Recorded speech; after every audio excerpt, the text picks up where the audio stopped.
சிங்கப்பூரின் முன்னணி ஆய்வு நிறுவனமான ஏஸ்தா உருவாக்கி வரும் ஆசிய பசிபிக் வட்டாரத்துக்கான மின்னியல் மொழிபெயர்ப்பு திட்டத்தில் தமிழும் சேர்த்துக் கொள்ளப்பட்டிருக்கிறது.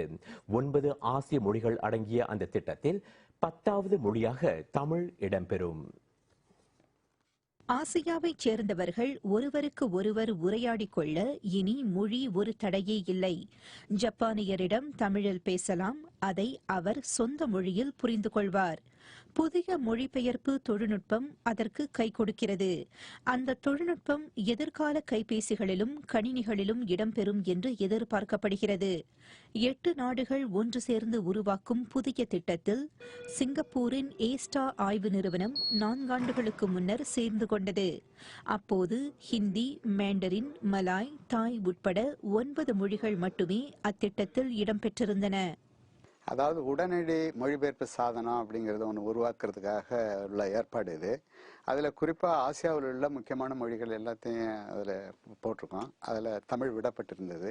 அதனால் அதையும் சேர்க்கணும் அப்படிங்கிற ஒரு முயற்சியில் இப்போ பல விதமான தமிழ் அகராதிகளினுடைய வார்த்தைகளை எல்லாம் நம்ம போட்டாச்சு. மொழிபெயர்ப்புனா வார்த்தைகள் வேணும். அது மற்றபடி இங்கே உள்ள நாடகங்கள், சினிமாக்கள், அதில் உள்ள பேசக்கூடிய எல்லாம் அதில் முன்னாலே போட்டாச்சு.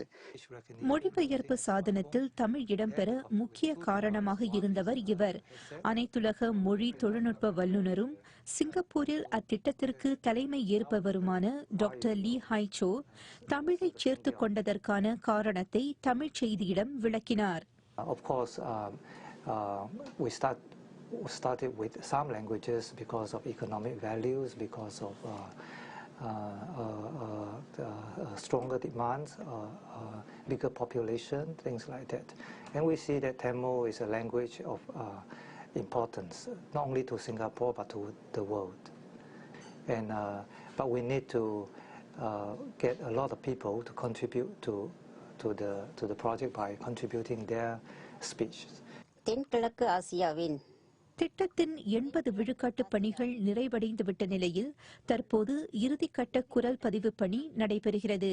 நன்கு தமிழ் வாசிப்பவர்கள் திட்டம் வெற்றி பெற உதவ வேண்டும் என்கிறது ஏஸ்டா. இப்ப நமக்கு தேவைப்படுறது என்னன்னா மாறுபட்ட ஒலி, அதாவது தமிழ் குரல் தேவைப்படுகிறது. அதை எதுக்காக நம்ம மாறுபட்டு எடுக்கணும்? 500 பேர் நமக்கு தேவைப்படுறாங்க. காரணம் என்னன்னா இந்த பேசக்கூடிய ஒலியை வச்சு அந்த உடனடி மொழிபெயர்ப்பு சாதனத்தில் நம்ம போட்டிருக்க அந்த வார்த்தைகள் தமிழ் வார்த்தைகள் வரும்.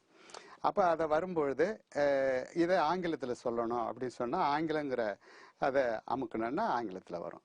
அதே சமயத்தில் ஒலி அப்படின்னு போட்டோம்னா அதில் என்ன தமிழில் என்ன எழுதியிருக்கோ அது அப்படியே ஒலியாக வரும். அதனால் நிறைய தமிழர்கள் நன்றாக தெளிவாக வாசிக்கக்கூடிய ஆசிரியர்கள், மாணவர்கள் மற்றும் தமிழ் இயக்கங்களில் உள்ளவர்கள் எல்லாரும் நமக்கு உதவி செய்யலாம். சுற்றுப்பயணிகள், வணிகர்கள், மாணவர்கள் போன்றவர்களுக்கு புதிய தொழில்நுட்பம் ஒரு வரப்பிரசாதமாக இருக்கும். இனி மொழி தெரியாதே என்று யாரும் கவலைப்பட தேவையே இல்லை. கையில் மொழிபெயர்ப்பு சாதனம் இருக்கும் வரை.